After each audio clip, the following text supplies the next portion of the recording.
सभी बच्चों का फिर से स्वागत है मेरे यूट्यूब चैनल आनंद टीचिंग एकेडमी पर। और जिन बच्चों का क्वालिफाइंग पेपर है human value and environment studies, तो जो उनके कुछ यूनिट अभी बाकी थे उनके मैं क्वेश्चन लेकर आया हूँ। बहुत ही इंपॉर्टेंट क्वेश्चन है, इन्हें रट लें। तो आपको चैप्टर नंबर 5 है principle of ethics, secular and spiritual values in management, यानी कि प्रबंधन में आचार नीति, धर्मनिरपेक्ष मूल्य तथा आध्यात्मिक मूल्य के सिद्धांत। तो इसमें पहला क्वेश्चन किस टाइप का बना हुआ है देख लेते हैं। आचार नीति का कौन सा विज्ञान है? तो इसमें जो ऑप्शन दे रखे हैं उसने दे रखे हैं 4 ऑप्शन। इसमें जो है आपको बताना सही कौन सा होगा। तो इसमें प्रयुक्त दिया एक, तो उसने एक मानक दे रखा है, उसके बाद व्यवस्थित और सकारात्मक। तो जो इसका सही आंसर है वो है आपका मानक। मानक इसका सही आंसर होगा, यानी कि आचार नीति कौन सा विज्ञान है वो है आपका मानक।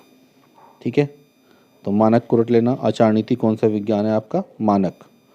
अगला क्वेश्चन देखते हैं इसका।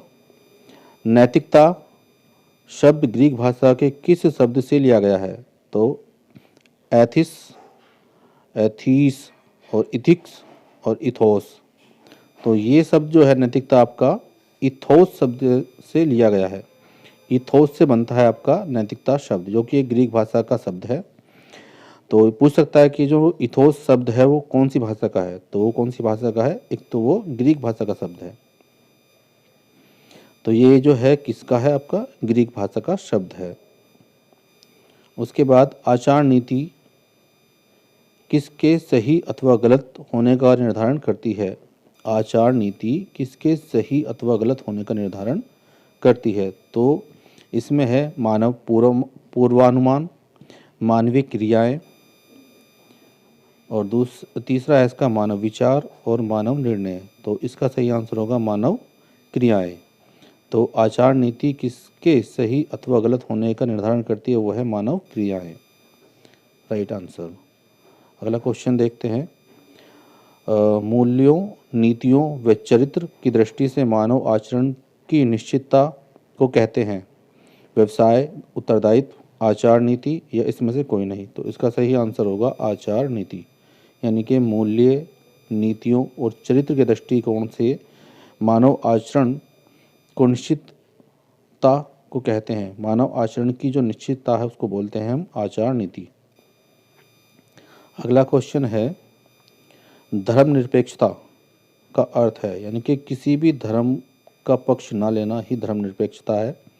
तो इसमें होगा सही आंसर है बिना किसी एक धर्म का पक्ष लिए समस्त धर्मों का सम्मान करना। यानी कि आपको धर्मनिरपेक्ष बनाता है कि आप जो है किसी भी धर्म का पालन नहीं कर रहे हैं, बल्कि सभी धर्मों का समान रूप से पालन कर रहे हैं।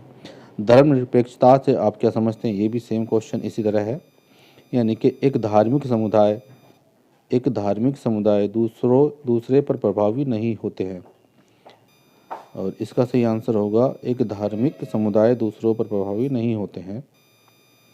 धर्म निरपेक्षता का अर्थ। उसके बाद आध्यात्मिकता का अर्थ है एक ईश्वर, वह धर्म जिस कोई अपना मान।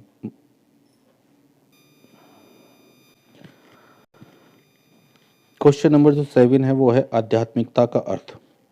ये इसका जो सही आंसर होगा वो होगा आपका प्रत्येक व्यक्ति के अंदर असंतोषजनक गहरी इच्छा, जिस तरह से व्यक्ति उस इच्छा का समाधान करता है।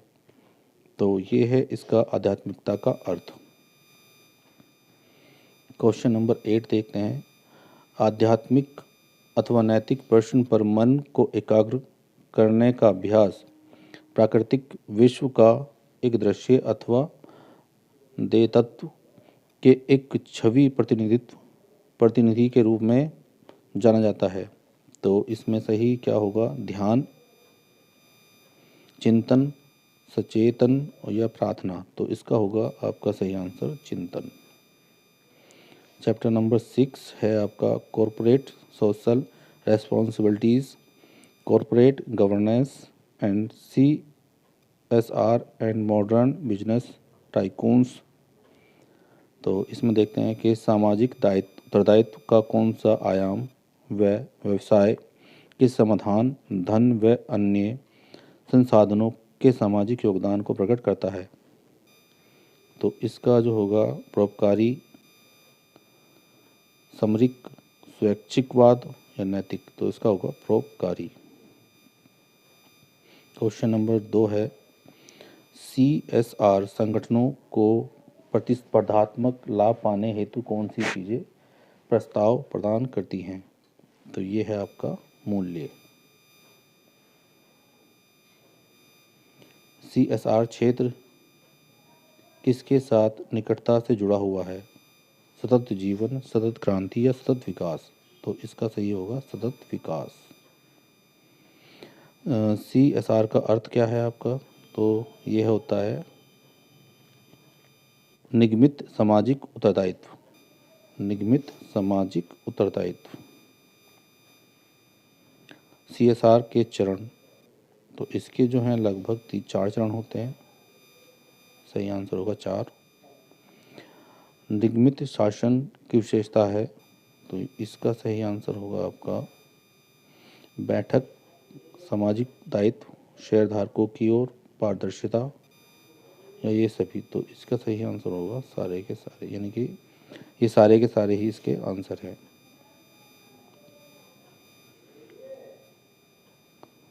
बैठक, सामाजिक दायित्व, शेयरधारकों की ओर और पारदर्शिता, ये सारे इसके आंसर हैं।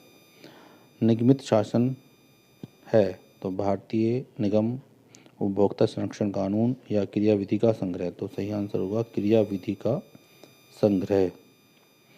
निगमित शासन का घटक है, तो इसका जो घटक है आपका वो है प्रबंधन, हितधारक, BDO और ये सभी, यानी कि इसके आंसर होंगे सारे के सारे, यानी प्रबंधक भी निगमन शासन का घटक है, हितधारक भी और BDO भी। उसके बाद रतन टाटा ने 10 फरवरी 2016 को किस फर्म में निवेश किया? तो उन्होंने जो रतन टाटा थे, उन्होंने 10 फरवरी 2016 में जो है अपना जो निवेश किया था वो है इनविक्स ओनियोलॉजी private limited.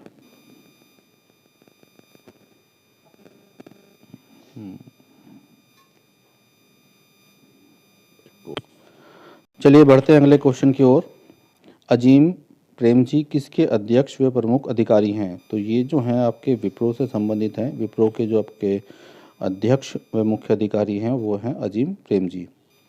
Question number 11, Bill Gate ने माइक्रोसॉफ्ट कब शुरू किया था? तो उन्होंने 1975 में इसको शुरुआत किया था, माइक्रोसॉफ्ट जो कंपनी है।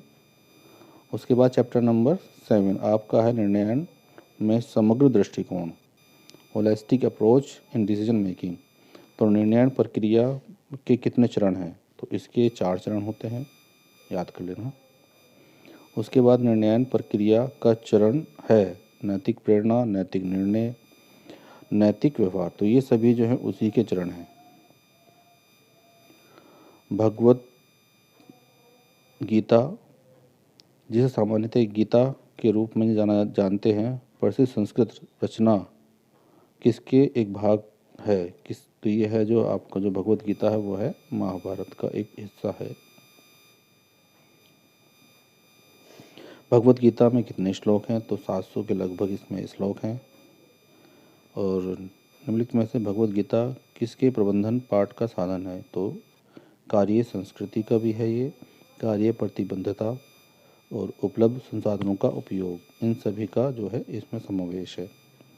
उसके बाद धर्म शब्द है, ये संस्कृत का शब्द है धर्म। उसके बाद धर्म की विशेषता है तो दमन अथवा नियंत्रण, इंद्रियाणी ग्रह, क्रोध अथवा क्रोध न करना, ये सभी जो हैं आपके धर्म की विशेषताएं हैं। और प्रबंधन हेतु किसका आध्यात्मिक सिद्धांत समग्र दृष्टिकोण का आधार है? तो ये है आपका एकता, अखंडता और गैर द्वैत, यानी कि इन सभी का। समग्र दृष्टिकोण के तहत प्रबंधन द्वारा किसका शोषण नहीं किया जाएगा?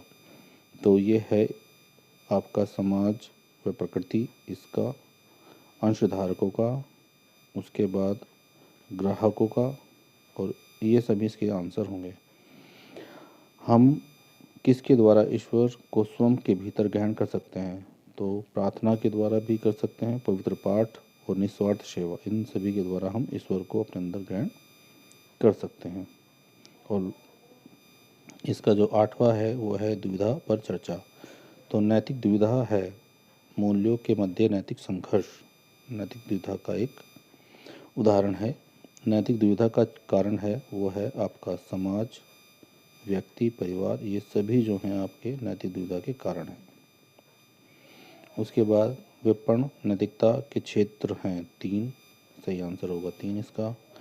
और विपणन नैतिकता में किन नैतिक समस्याओं का सामना करना पड़ता है? तो ये है आपका भ्रामक विज्ञापन, कालाबाजारी और विज्ञापन की विषय वस्तु। तो ये सभी यानी कि आजकल जो मार्केटिंग चल रही है उससे संबंधित ये क्वेश्चन है। उसके बाद है निम्नलिखित में से विज्ञापन संबंधी नैतिक मुद्दा है अशुद्धता, रूढ़िवादिता, अचेतन विज्ञापन, अत्यधिक प्रशंसा। तो ये है शुद्धता।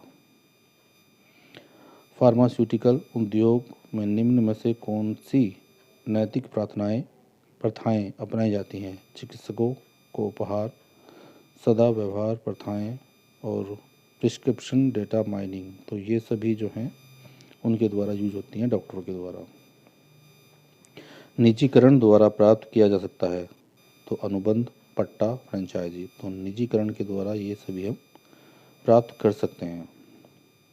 उसके बाद है निम्न में से निजी क्षेत्र के उद्यमियों को सार्वजनिक क्षेत्र के उद्यमों के स्वामित्व या प्रबंधन व नियंत्रण के हस्तांतरण को संदर्भित करता है? वैश्वीकरण, उदारीकरण या निजीकरण। तो ये है संबंधित है निजीकरण से। निम्नलिखित में से निजीकरण की समस्या है सामाजिक उद्देश्यों की अवहेलना होती है, हितों का विवाद, उच्च स्तर की गोपनीयता। ये सभी के सभी इसके आंसर होंगे। उदारीकरण के उद्देश्य जो है आपका आर्थिक सुधार जो है, ये इसका एक उद्देश्य है उदारीकरण का। किसने दक्षता में वृद्धि करने के उद्देश्य से अर्थव्यवस्था में अधिक प्रतिस्पर्धा को शुरू किया? वो है उदारीकरण। सही आंसर होगा उदारीकरण। उदारीकरण की रणनीति के संबंध में अपनाए गए उपाय। तो ये है उद्योगों के विस्तार, दूसरा उत्पादन की स्वतंत्रता, उद्योगों में लाइसेंस देने की छूट। तो ये सभी के सभी जो हैं उदारीकरण की नीति में अपनाए गए हैं। सोशल मीडिया के नैतिक मुद्दे हैं तो ये है गोपनीयता, साइबर अपराधी और पारदर्शिता। ये सभी के सभी जो हैं सोशल मीडिया के आपके नैतिक मुद्दे हैं। साइबर सुरक्षा है तो साइबर सुरक्षा का मतलब है आपका साइबर क्राइम, और साइबर क्राइम से सुरक्षा मिलना ही आपका साइबर सुरक्षा है। तो साइबर सुरक्षा साइबर हमलों में से एक प्रणाली की रक्षा करता है।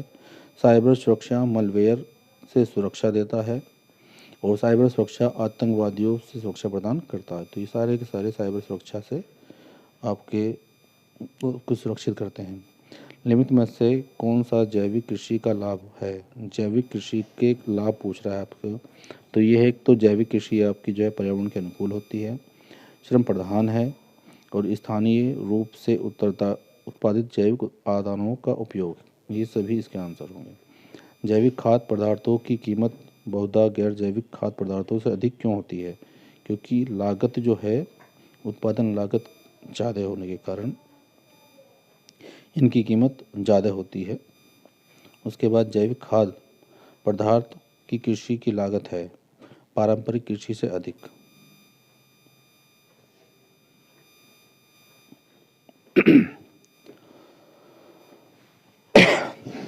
जैविक खाद्य पदार्थ व कृषि के साथ निम्नांकित में से कौन सी चुनौतियाँ हैं? वो है आपका जैविक खाद्य पदार्थ की सीमित आपूर्ति, कीट संक्रमण, जैविक उत्पादों को विपणन।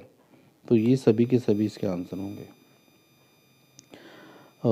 मानकीकरण के लाभ हैं तो मानकीकरण में क्या होता है कि आपका जो निर्माण व समापन करने में सरल है, निर्माण में आपका निर्माण जो है निर्माण करने में सरल है, डिज़ाइन के लिए भी सरल है ये। तो ये सारे के सारे ही हैं। उत्पादों के विनिमयता स्थापित करने में सहायता करता है। कौन करता है उत्पादों की विनिमयता में स्थापित करने में सहायता? तो ये आपका है मानकीकरण, सही आंसर होगा। मानकीकरण की हानि है उत्पादन डिज़ाइन का हिमीकरण। गुणवत्ता मानक के प्रकार, आपके जो गुणवत्ता मानक है उसके जो प्रकार होते हैं वो आपका है सही आंसर इसका 5। ISI मार्क भारत में किन उत्पादों के लिए प्रमाणन चिन्ह है? तो यह है औद्योगिक उत्पादों के जो औद्योगिक उत्पाद होते हैं उन पर जो पड़ा होता है IS मार्क, तो ये जो है औद्योगिक उत्पादों के लिए होता है। एगमार्क मानक की प्रत्याभूति है गुणवत्ता, यानी कि एगमार्क का जो मतलब है वो है उसकी गुणवत्ता से संबंधित। उसके बाद भारत में गुणवत्ता मानक है, तो ये जो गुणवत्ता जो भारत में हम किसी भी चीज़ को देखते हैं जो उसकी गुणवत्ता के जो मानक डिसाइड करते हैं वो आपके जो ये मार्क उनके ऊपर होने चाहिए। एक तो हॉल मार्क होना चाहिए, एक एग मार्क, और तीसरा इसमें जो है ISI मार्क। तो ये सारे के सारे होने चाहिए आपके। और जो इसमें है ISO 900 9000, IATF 16949, IAQG 9100, IRIS और GMP किस प्रकार के हैं? ये है क्रेडिट मानक। तो ये इसका जो इससे अगला पार्ट है वो है भाग बी पर्यावरण का अध्ययन। तो इसको हम अगली वीडियो में अभी मैं शाम को शेयर कर दूँगा, तो उसके बाद हम इसका अध्ययन करेंगे। तो अब हम पार्ट बी हमारा बचता है। और एक और मैं आज एक घोषणा करने वाला हूँ, क्योंकि अभी तो बच्चों के पेपर चल रहे हैं, पर कुछ बच्चे आपके साथ ऐसे भी होंगे जो प्राइवेट फॉर्म भरना चाहते हैं। तो हमारी जो यूनिवर्सिटी है CCS यूनिवर्सिटी मेरठ, उसने जो है प्राइवेट के फॉर्म, जो प्राइवेट आपकी BA या फिर कोई BCom करना चाहता है या फिर MA कोई करना चाहता है या फिर MCom, तो उनके जो हैं प्राइवेट फॉर्म स्टार्ट हो चुके हैं, उनका सर्कुलर आ चुका है। या फिर किसी को एक्स का फॉर्म भरना है अपना, या फिर किसी का B.Ed में प्रैक्टिकल छूट गए थे तो वो अपने प्रैक्टिकल देना चाहता है, तो इन सब के जो है फॉर्म आ चुके हैं। वो CCS की वेबसाइट, जो उसकी ऑफिशियल वेबसाइट है, उस पर जाकर चेक करके आप उसको फिल कर सकते हैं। अगर उसमें कोई दिक्कत आ रही है तो मैं उसकी भी एक वीडियो आपको शेयर कर दूँगा किस किस तरह से उसको आपको फिल करना। तो मुझे कमेंट करें और चैनल को लाइक शेयर सब्सक्राइब करें। धन्यवाद आज की इस वीडियो के लिए। पूरा देखें, इनमें से कुछ क्वेश्चन तो लगेंगे आपके 100%। धन्यवाद।